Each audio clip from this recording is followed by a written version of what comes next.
हैं वो ऐसे स्थानों पे बनती हैं जहां इंसान रहने लायक नहीं होता, और उसके बच्चे जो जन्म लेते हैं हमारे भारत देश के भविष्य, आप कह रहे हैं कि जहां झोपड़ी नहीं मकान, जी हमारे इसमें नेस्ट के अंदर यही है। जहां लोग रह रहे हैं, जिस जगह पर उनके समाज में रह रहे हैं, उसी क्षेत्र में जहां झुग्गी वही मकान मिलेगा उसको।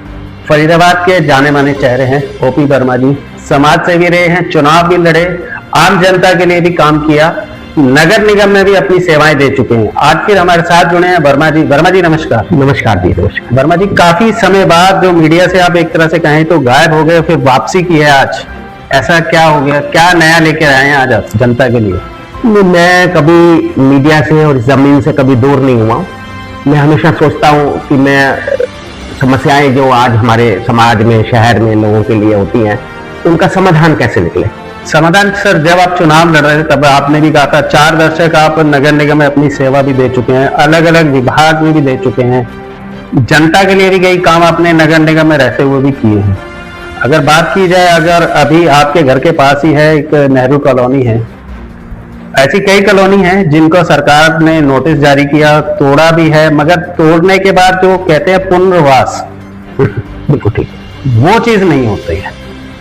तो सरकार के पास मुझे नहीं लगता कि अभी कुछ इसका कोई फिक्स सॉल्यूशन है, परमानेंट सॉल्यूशन है कि अगर हम किसी को तोड़ रहे हैं, हटा रहे हैं, 40-40 साल एक कॉलोनी में रहते हैं और उसके बाद सरकार का रातों रात एक नोटिस जारी होता है और उस जगह को बिल्कुल निस्तो नाबूद कर दिया जाता है, खाली कर दिया जाता है। नहीं, मैं आपको ये प्रश्न जो आप मेरे से पूछ रहे हैं जी, मैं इसके लिए आपको शाबाशी भी दूंगा और बधाई भी दूंगा, क्योंकि आपने उस मुद्दे को छुआ है जिससे कि किसी भी शहर का, देश का कायाकल्प हो सकता है जी। और आज जो मेरा अनुभव रहा है जीवन में, जो झुग्गी झोपड़ी हैं, क्या वो रेल के पटरी के पास बनती हैं, कुछ नालों के किनारे बनती हैं, कुछ आपने जो प्रश्न छुआ उसमें शहर का कायाकल्प, प्रांत का कायाकल्प या देश का कायाकल्प, सब इसमें छुपा हुआ है इस प्रश्न के अंदर।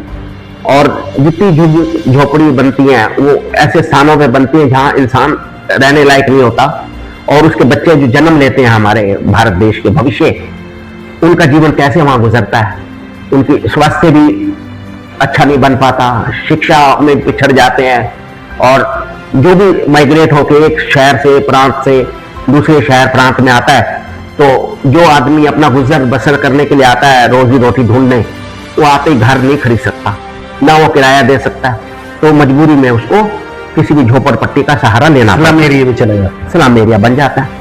इसमें जहां तक सरकार की बात है, बढ़ती जनसंख्या हमारे देश की और उसके जो संसाधन है उतने उपलब्ध सरकार करने में भी सक्षम नहीं रहती है, तो उसके बीचों बीच अब मैंने महसूस किया कि कुछ ऐसा किया जाए कि सरकार पर भी बोझ ना पड़े और हर गरीब आदमी को एक अच्छा घर मिले।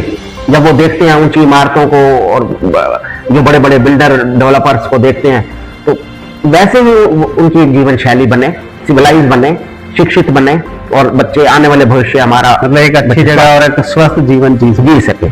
तो उसके लिए मैं ये किताब आप ये मैंने अपने जीवन के तजुर्बे से लिखी है जी।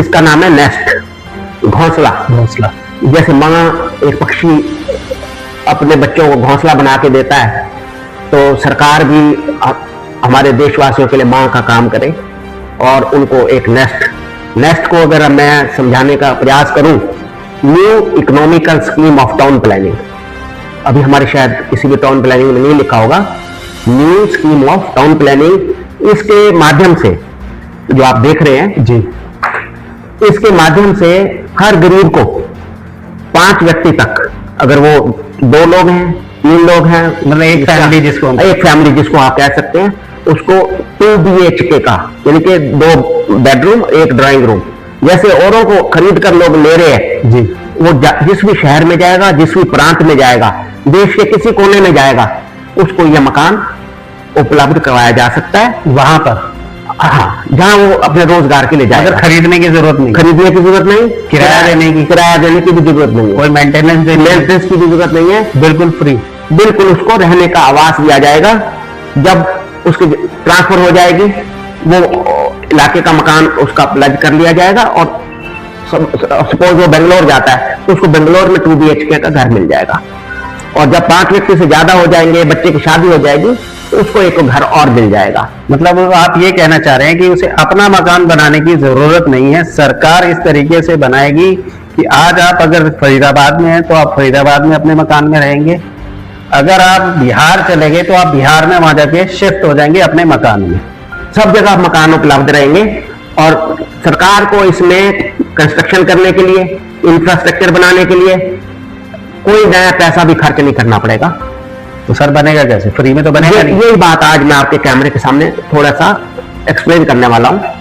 और हमारे भारत के करोड़ों करोड़ों लोगों को रोजगार भी मिलेगा और सरकार को ट्रिलियंस ऑफ रुपीस का पैसे का धन भी आएगा। वर्मा जी, आप एक तरफ कहते हैं कि हर शख्स को जहां वो जाएगा वहां पे 2 BHK का मकान मिलेगा जी, दूसरी तरफ आप कहते हैं रोजगार भी मिलेगा, तीसरी तरफ आप ये कह रहे हैं कि सरकार को फायदा होगा, ट्रिलियन रुपीस का भी प्रॉफिट होगा। बिल्कुल होगा।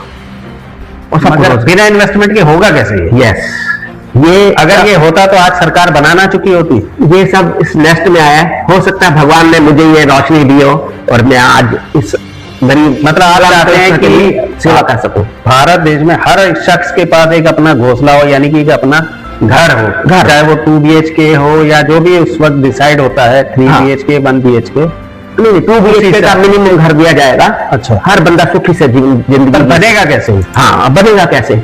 अब उदाहरण के तौर पे आप एक स्लम क्लस्टर को ले लीजिए जी। आप देखते हैं जैसे कि कुछ नालों के किनारे हैं, कुछ रेल पटरियों के किनारे हैं, जहां रहने योग्य जगह नहीं है, उसको मैं नहीं चाहता कि उस जमीनों पे दोबारा घर भी बने जी।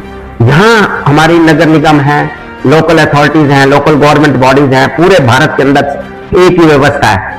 हमारे पास एकर्स ऑफ लैंड वेकेंट भी पड़ी हुई है। बिल्कुल पड़ी हुई। और मैं उस जमीन की तरफ बाद में जाऊंगा। पहले वो जमीन जिसके अंदर आज स्लम क्लस्टर फैला हुआ है, आप जैसे फरीदाबाद की बात को लेते हैं, नीलम से AC नगर तक स्लम क्लस्टर फैला हुआ है, मगर वो रेलवे लाइन के पास भी है और नाला भी है, वो रहने योग्य नहीं है जी। ऐसे ही नेहरू कॉलोनी को आपने देखा, पर अभी तो सही उठ गई। जमाई कॉलोनी में देखा, और आप अगर इधर आए DLF इंडस्ट्रियल एरिया के पीछे तो राजीव नगर भी है, सुभाष कॉलोनी भी है, संतोष नगर भी है। वो 100 ऑफ एकड़ में लैंड में बना हुआ है। तो हम उस 100 ऑफ एकड़ लैंड में अगर हम सबको घर देंगे 2 BHK वहां के लोगों की आबादी के हिसाब से, तो मैं ज्यादा नहीं समझता, मैं 25% जमीन के अंदर वो सारे घर उनको बना के दे दूंगा। पर उसके लिए पैसा कहां से है? यस, बजट कितना लगेगा?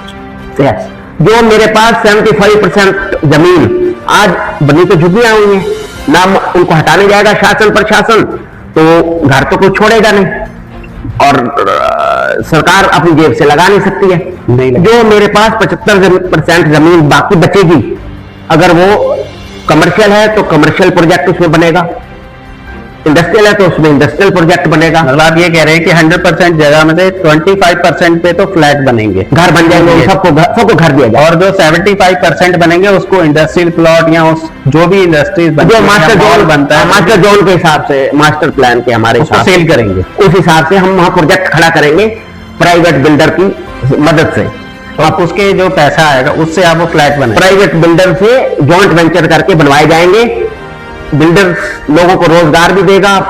सब हमारे यहाँ एक ऑर्गेनाइजेशन बनाना पड़ेगा, नेस्ट ऑर्गेनाइजेशन ऑफ इंडिया, जिसके अंतर्गत जो भी डेवलपर होगा, बिल्डर होगा, उसके अधीन काम करेगा, और वो उस फ्लैटों को भी बनाएगा और अपने प्रोजेक्ट 75% जमीन पे भी बनाएगा, इंफ्रास्ट्रक्चर सब कुछ बनाएगा, वो प्रॉफिट कमाएगा उसमें से। जैसे टोल बनता है, गवर्नमेंट को भी पैसा मिलेगा जब सेल होंगे। एक्स्ट्रा मकान पे लोग, जो लोग मध्यम परिवार से ऊपर उठकर अमीर लोग हैं, घर लेना चाहते हैं, कुछ लेना चाहते हैं, क्योंकि अब वैसा नहीं है झुग्गी झोपड़ी जैसा घर, तो एक 25% में वहीं के लोगों को बसाया जाएगा, 75% में प्रोजेक्ट बनाए जाएंगे। ऐसे दिल्ली में आप जाएंगे, अब बहुत सारे क्लस्टर आप देखेंगे, बहुत कीमती अनमोल जमीन पे बने हुए हैं, किंग्सवे कैंप हैं और जगहों पर हैं, वहां पर इतने कमर्शियल प्रोजेक्ट बन सकते हैं जिसकी थोड़े से पैसे से तमाम लोगों को घर मुहैया कराए जा सकते हैं। और ये प्रोजेक्ट पहले सरकार ने प्रयास किया है, बट वो छोटे स्तर पे किया है, और घर भी इस तरीके के बना कर नहीं दिए कि झुग्गी झोपड़ी का इंसान वहां रह सके। आशियाना फ्लैट कह रहे हो?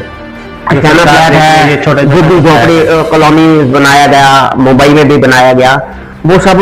मुंबई में तो अगर आप मैं बात करूं तो बड़े बड़ी जो जगह जैसे धारावी कहते हैं, सबसे हाँ। बड़ी जो स्लम बस्ती है पूरे महानगरों में बहुत जमीनें हैं जहाँ स्लम क्लस्टर बसे हुए हैं, मजबूरी में बसे हुए हैं, उद्योग होते हैं तो मजदूरों को घर खरीद नहीं सकते, हम बस्तियां बस जाती हैं।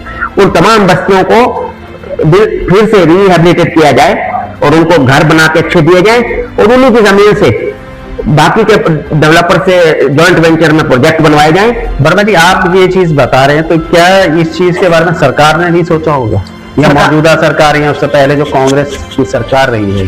देखिए देखना सोचना सबने होता है, आप भी सोच रहे होंगे, जिनकी झुग्गियां घर टूट जाते हैं वो भी बेचारे सोचते हैं, ये का ऑफिसर जाता तोड़ता है तो उसका भी मन करता है यार इनको घर मिले, बट एक समय आता है जब कभी सही सुझाव सामने आता है तो उसको अगर इंप्लीमेंट किया जाए नेस्ट ऑर्गेनाइजेशन ऑफ इंडिया बना के, तो मेरा पूरा विश्वास है, मैं इस काम के लिए मुझे कुछ नहीं चाहिए, 1 रुपया मुझे महीना देंगे तो मैं ये इंप्लीमेंट करके पूरे देश में दे सकता हूं।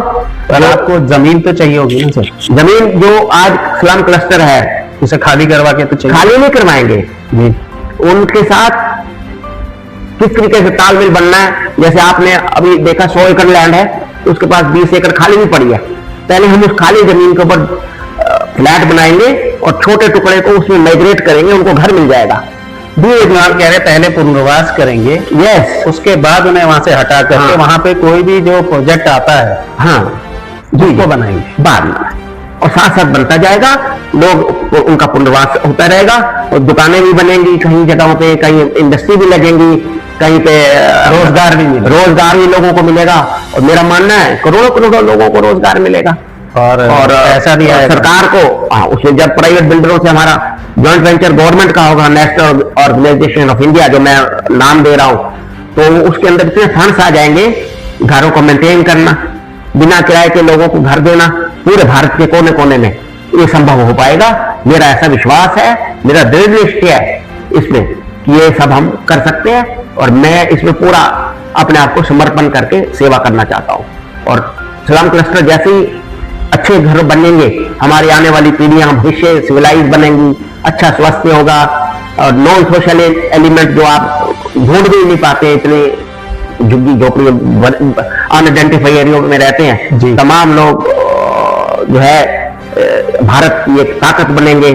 और मेरा मानना विश्वास है हमारा भारत समृद्ध, शक्तिशाली और बहुत सुंदर देश बन जाएगा। तो मेरे ख्याल से इससे क्राइम में भी कमी आएगी।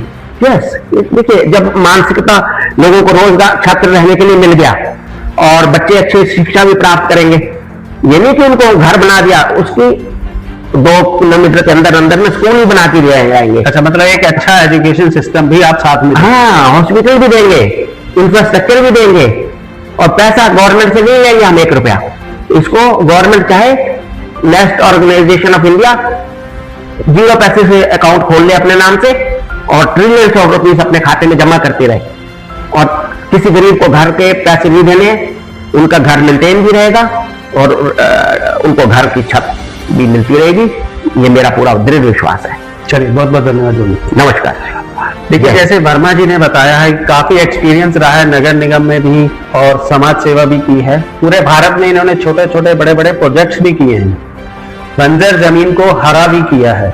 अब ये अपना नया प्रोजेक्ट लेके आए हैं नेस्ट करके, यानी कि जैसे कहते थे ना कि मौजूदा सरकार कहती है जहां झोपड़ी वहां मकान, मगर वर्मा जी का कहना है कि जहां झोपड़ी नहीं चाहिए, सिर्फ मकान मिलेगा। आज आप अगर फरीदाबाद में रह रहे हैं तो आज आपकी आईडी पर फरीदाबाद में मकान मिलेगा।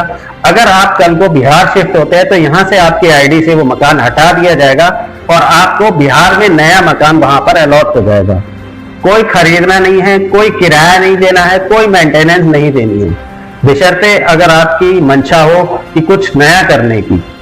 अब देखते हैं कितनी जो कोशिश है ओपी वर्मा जी की ये कामयाब होती है, सरकार जाती है, क्या इनके साथ टाई अप किया जाता है इस प्रोजेक्ट को लेकर के। देखते हैं, ऐसी खबरों के अन्य खबरों के लिए हमारे साथ जुड़े रहेगा। जय हिंद, जय भारत।